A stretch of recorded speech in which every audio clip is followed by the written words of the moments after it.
Assalomu alaykum va rahmatullohi va barakatuh. Bugungi manzilimiz shahrimizni markazi, ya'ni Matalka Ussalamani shundoqqina orqasida 6-maktabning yonida joylashgan 3-etajda.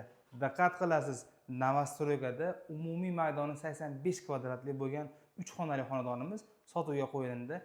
Yangi remontdan chiqqan. Hali lak qurilmagan hattoki. Lak oyog'imiz yopishyapti lakka.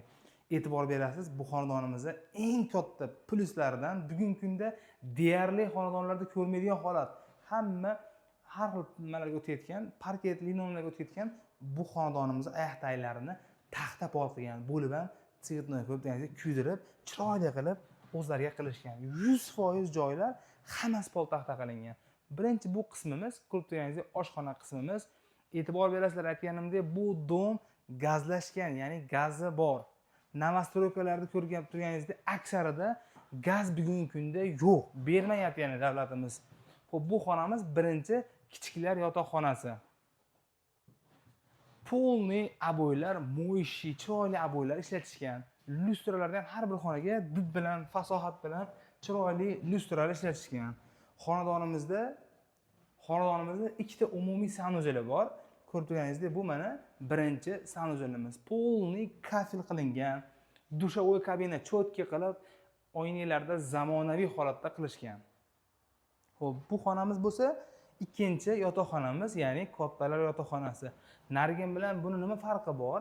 Buni afzalligi hammom tualet, ya'ni sanuzeli ichki qismida. Aytib o'tganimizdek, bu kattalar yotoqxonasi. Xo'p, shahrimizning eng zo'r rayoni deb aytishimiz sababi universitet deysizmi, yangi ochayotgan stomatologiya universiteti, Ussalama davlat korxonalariga bir qadam bo'lgan, ijarachi qo'yishda hech qanday muammo yo'q. O'zingiz yashaydigan bo'lsangiz, yo'lni bo'yida juda ham lokatsiyasi zo'r bo'lgan. Aytish bo'yicha xonadon egalari qishda bo'lishdi. Gaz, mashalloh, juda ham zo'r, baland. O'ta ham zo'r baland. Balkon qismi ham bor. O'zini alohida isitish tizimlari ko'pincha atapinalar qilishgan.